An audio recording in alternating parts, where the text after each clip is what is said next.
Ya, selamat pagi, selamat ketemu lagi bersama saya di program Sapa Jambi. Kita akan melanjutkan perbincangan kita bersama Datuk Hatam Tafsir, yaitu Majelis Pemusyawaratan Adat Lembaga Adat Melayu Kota Jambi. Kota Jambi. Itu kita lanjut lagi terkait kenakan Majan itu. Selain kenakan Majan juga ada kenakan Nur Ampos Islam ya. Itu gimana itu sampai terjadi sekarang ini itu? Kalau kenakalan remaja, saya tadi kan kita sudah banyak cerita tentang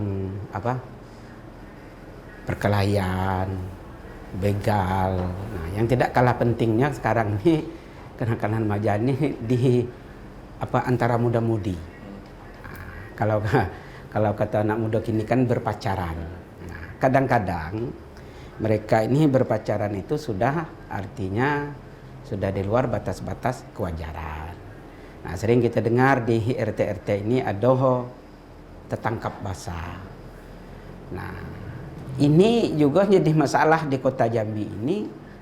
Bahkan saya merasa kami orang adat ini mungkin hampir setiap bulan itu ada pengaduan kan, laporan minta cuci kampung. Nah, cuman kita kadang-kadang itu yang kelemahan kita ya RT lah, karena dia selaku pemangku adat. RT ini juga tidak begitu memahami tentang artinya tingkatan hukum adat tadi, sehingga asal ketangkap orang pacaran cuci kampung. Sebenarnya tidak, Pak. Jadi artinya mereka itu ada tingkatannya, ada tingkatan-tingkatan yang memang membuat dia harus kena cuci kampung. Nah, umpamanya contohnya dia duduk mengintai lengang, tegak mengintai kelam, artinya duduk berdua-duaan di tempat yang sepi. Nah, baru duduk nih. Kemudian dia lanjutkannya lagi, bujuk mengembar batang, arti tangan kau tidak ada apa lagi, tidak ada tunak, mana seluruh yang batas dipegangnya. Nah ini ada tahapannya. Artinya kalau anak remaja itu pertama kita nasihati sekali, dua. Nah, karena sampai ketiga masih berbuat dia lebih dalam lagi, barulah kita kenakan yang namanya cuci kampung tadi. Umpamanya dia ketangkap, dia berdua dalam ruangan, terlepaslah dia berbuat atau tidak berbuat, tapi sudah dalam ruangan tertutup dalam kamar berdua-duaan. Nah, itu sudah layak kita berikan denda, cuci kampung. Tapi hanya sekadar duduk di beranda depan, ruang terbuka berdua-duaan, memang lampu dimatiinnya.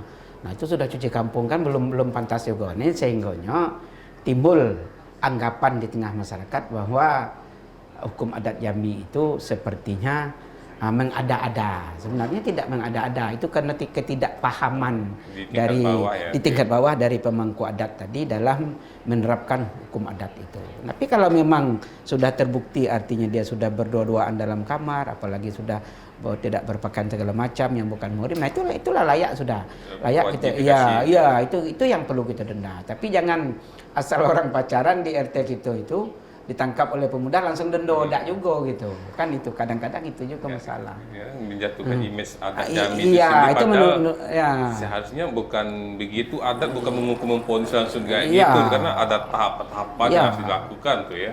Malah saya ketemu kemarin ada begitu ketangkap denda 20 juta. Saya tanya untuk apa dia 20 juta, kan ini persoalannya. Nah kan tidaknya kalau denda adat itu kan bukan berbentuk duit, dia berbentuk artinya dia kalau kita hukum atau kita denda beras 20 kambing sekok, berarti kambing 1 ekor, beras 20 gantam, selemak semanis seasam segaram. Nah kalau dia tidak sanggup masaknya karena malu mungkin, diserahkan dengan tokoh adat masaknya, boleh, tapi dia masak. Nah tapi kalau dia mau masak dewek, biarlah pak kami yang masak, silakan, tidak perlu dia nyetorkan duit dengan kita. Nah nanti sudah dimasaknya dendanya itu baru dia undang ketua RT, tokoh agama, tokoh masyarakat, tokoh adat, bahwa dikemukakan bahwa mereka ini mengakui telah berbuat salah. Nah dia bayar denda adat sekaligus cuci kampung lah bahasa kita. Nah kalau memang salah bujang dengan gadis, artinya dan kalau hukum adat itu kita sarankan dia kan dinikahkan. Tapi kadang-kadang susah juga Pak, kita nak nikahkan itu, kadang orang tuanya tidak mau. Anaknya masih kecil, masih mau sekolah segala macam kan, biarlah kami bayar denda adatnya, biar kami ada menikah, bisa jadi kan. Atau yang lebih parah lagi, salah satunya sudah punya pasangan pasangan. gitu. Nah, ini bukan remaja lagi lah, dewasa kan. Nah, cuman kita nikah kan. Itu repot, karena pertimbangan. Nah, sementara lakinya masih belum mau nyerainya, dia masih sayang dengan bininya. Biarlah, bakit sekali tak apa-apa, asalnya sadar sudah, katanya umpama kan itu. Kan ada yang model itu. Nah, kalau dia tidak mau itu kan tidak mungkin kita nak nikah kan. Nah, tapi secara adatnya tetap kita selesaikan. Nah, hukum adat itu. ya, dan adatnya. Nah, tapi kalau memang dia tidak, artinya hukum adat dia tidak mau. Nah, makanya artinya ada alternatif lain, karena ini perbuatan zina, kan ada pidananya. Nah, kita naikkan ke aparat penegak hukum. Mungkin dia bisa didenda dengan KUHP perzinahan kan, bisa dia didenda kalau dia memang artinya tidak siap penyelesaian secara adat kan. Nah, itu. Jadi kita tidak pemaksaan gitu. Jadi saya nggak maksa, tapi kata solusi kamu melakukan kesalahan di sini, ini hukum adatnya, sanksinya yang harus lakukan. Ternyata dia tidak mau melakukan itu, berarti saya bukan turut ya. Nah, baru kita lanjutkan ke penegak hukum tuh penegak hukum, karena itu kan ada pidananya kan. Pidananya. Terus juga itu yang cuci kampung itu juga menarik itu, karena sebagian masyarakat kadang dalam tanda kutip kadang dijadikan untuk cari duit memeras seseorang. Jadi itu tadi. Jatuhnya nanti di tingkat orang pemikir, wah jadi moga ada jam ini cuci kampung guna untuk memeras orang, gitu kan. Pemahaman itu yang harus luruskan. Jadi itu tadi. Jadi artinya tidak ada, itu saya bilang tadi, ada yang tertangkap bayar denda 20 juta untuk apa? Kan timbul pertanyaan. Nah, sementara di dalam hukum adat itu beras 20, kambing seko.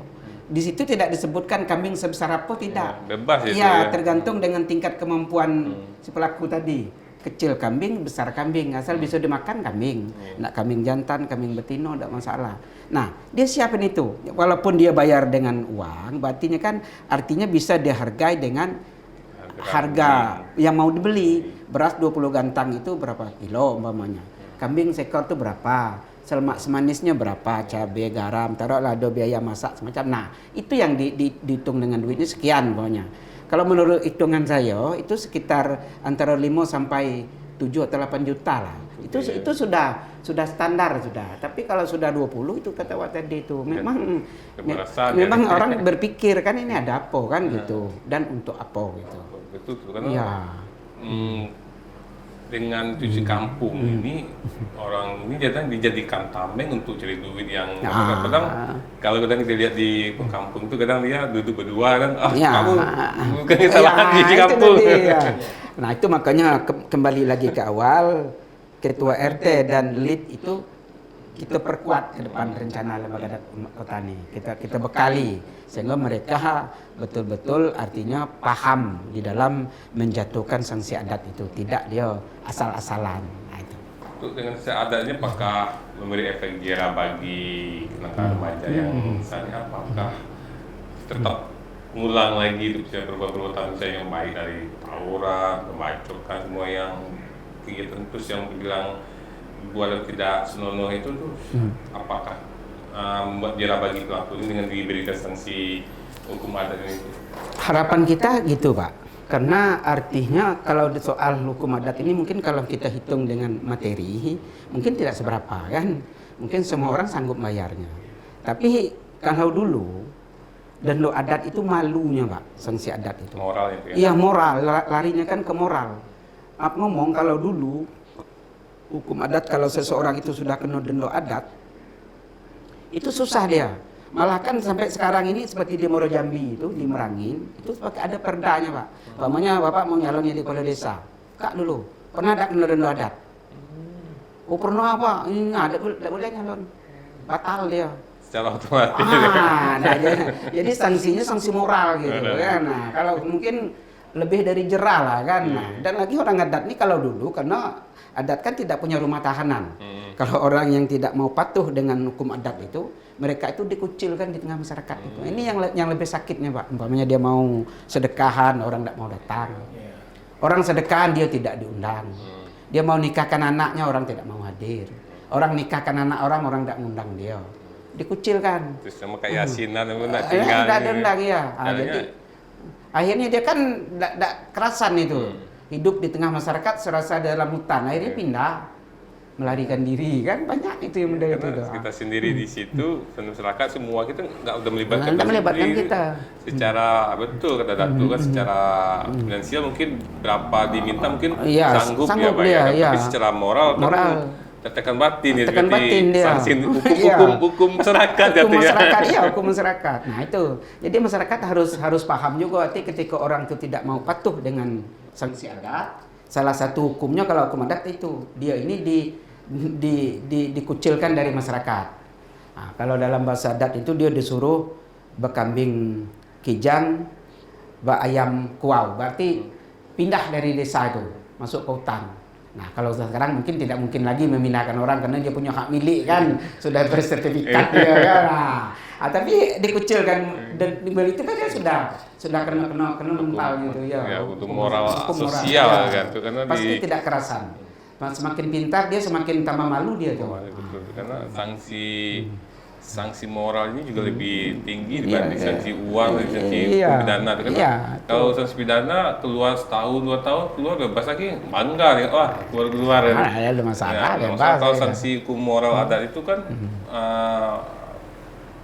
ke depan itu jadi ingat terus ya kan, dia malu kan tuh, apalagi nanti orang tua anak mungkin kenal, mungkin diarak kampung, kita usah dikasih denda. Kalau kena kampung bikin inilah yang bikin tawuran atau sering bacok atau bikin begal dia. Bisa jadi kan, nah dia membuat efek dia supaya dia moralnya kan itu. Kan banyak kenakalan itu, berbagai upaya yang sudah dilakukan kan sudah dilakukan lembaga adat itu. Mungkin upaya-upaya ke depan yang harus lebih intens lagi yang dilakukan agar minimal mengurangi itu ya. Kenakalan kan pasti ada kan, baik disengaja pun tidak sengaja kan pasti ada. Terus untuk menekan ada kenakalan remaja ini, baik khusus di kota gitu, apa yang harus dilakukan peran lembaga adat ini sendiri itu, yang terkait yang sudah ada tuh bilang tadi kan, peran dari awal sampai sekarang sudah banyak nih peran lembaga adat sudah masuk di tengah masyarakat. Nah mungkin untuk memperkuat lagi di situ, untuk yang terutama untuk apa, anak-anak kita yang masih produktif, yang masih usia SMA ke bawah itu kan masih labil, itu mungkin dorong kita ke depan tuh situ gimana sih itu?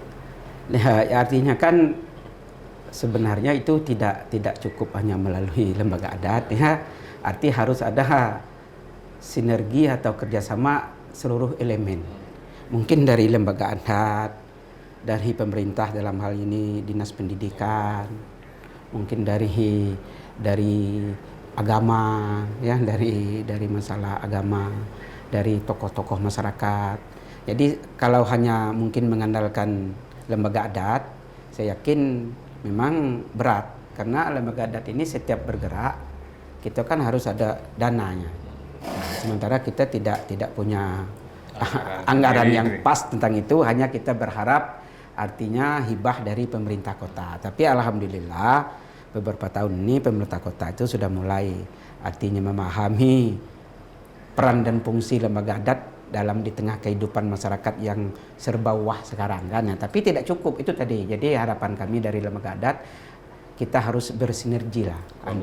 Kolaborasi mulai dari pemerintah, artinya ya mulai dari paling bawah tingkat RT, kelurahan, camat, lembaga adat, dari dinas pendidikan, dari tokoh agama, tokoh masyarakat. Artinya untuk bersama-sama memberikan contoh dengan masyarakat kita, dengan generasi muda kita, supaya artinya bukan kita melarang dia untuk berbuat kemajuan yang ini boleh, tapi sepanjang artinya tetap mempedomani norma-norma adat istiadat kita. Ya, ada yang melakukan ini dengan ada sinergi kita sini, bisa saling membahu, baik dari segi agama, pihak agama menjelaskan untuk agama gini, dari pihak lembaga adat, ini terkait adatnya, pendidikan masuk pendidikan, kebudayaan juga sama etika juga tuh ya. Ya masuk. Tuh kalau sampai saat ini tuh apa ya, yang sudah baik orang tua sudah datang, mungkin ada minta salah solusi ke lembaga adat, sudah ada nggak tuh? Tuh ini anak-anak saya gini, gimana nih tuh solusinya gimana? Sebenarnya kalau secara person itu sudah sering. Sering tuh ya. Ya terutama itu tadi masalah kenakalan remaja tentang pacaran tadi. Misalnya dia pacaran antara agama gitu kan. Nah, orang tuanya kan tidak setuju, tapi anak ini karena pengaruh tadi itu kan sering tuh dia datang minta pendapat dengan kita lah kan, ya minta tunjuk ajar lah. Tapi artinya itu tadi. Tapi kalau semua lini itu artinya ikut memberikan masukan, nah, terutama ada di bidang pendidikan, karena di bidang pendidikan kan sebenarnya sangat dominan. Itulah saya bilang tadi itu. Tidak usah jauh, cucu saya beda rumah itu, yang TK itu, dia lebih percaya dengan ibunya di sekolah itu ketimbang orang tuanya. Nah, kan artinya kan peran pendidikan kan sangat besar kan. Nah, disinilah seharusnya mungkin dari dinas pendidikan apalah, pokoknya dia lebih banyak artinya mengarahkan anak ini di samping memang kurikulum yang lah diatur oleh pemerintah itu dia masukkan kurikulum muatan lokal itu mulok itu kan. Nah, mungkin etika, budaya, adat istiadat gitu ya. Tapi depannya mulok itu diperkuat lagi di dinas di TK sampai SMA itu karena mengajarkan terkait mulai dari yang Datuk bilang tadi budaya Jambi itu apa sanksinya, terus sejarahnya budaya Jambi itu apa, terus keunikan kan semuanya harus dijelasin di situ tuh ya. Nah, dan lagi mungkin dari pemerintah artinya ketika mulok ini sudah ada, tidak bisa juga artinya 100% hanya diserahkan dengan guru formal gitu. Artinya guru yang memang sudah ada di sekolah itu. Walaupun dia sudah dibekali dengan adat budaya Jambi, tapi mungkin sekali-sekali melibatkan lembaga adat atau mungkin saat penerimaan murid baru umpamanya kan diadakanlah sifatnya dialog ceramah umum gitu kan yang memang menghadirkan asli tokoh adat gitu kan. Nah, kalau setiap hari mungkin tidak tertangani kan. Nah, karena gurunya kan sudah ada nih. Nah, tapi tidak cukup gitu. Harapan kita itu himbauan lembaga adat itu mungkin pemerintah daerah, pemerintah kota melalui dinas pendidikan mungkin setiap penerimaan siswa baru SMA lah misalnya yang sedang pubernya itu kan.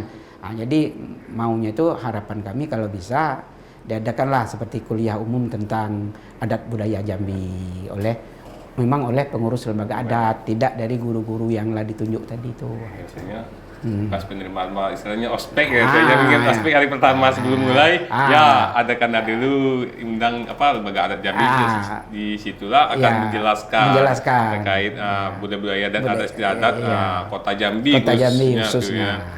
Apa yang tidak boleh menurut adat, apa yang merupakan larang adat. Nah, mereka kan belum tahu tuh. Iya. Nah, apalagi di usia dia umpamanya antara 15 sampai menginjak ke 18 itu kan masa pertumbuhannya tahu. Di saat itu mungkin orang adat bisa memberikan masukan minimal menambah wawasan anak itu mungkin harapan kami. Mungkin ke depan mungkin juga harapan mungkin ada sebab mungkin ya 1 minggu atau 1 bulan sekali mungkin bisa mengundang pihak lembaga adat untuk istilahnya beri mata pelajaran di sekolah gitu ya. Minimal 1 bulan sekali cukup. Iya, kuliah umum lah gitu kan. Kalau mungkin per lokal mungkin tidak terkejar waktunya. Misalnya ada gabungan misalnya kelas 2 6 lokal masukkan satu ruang aula.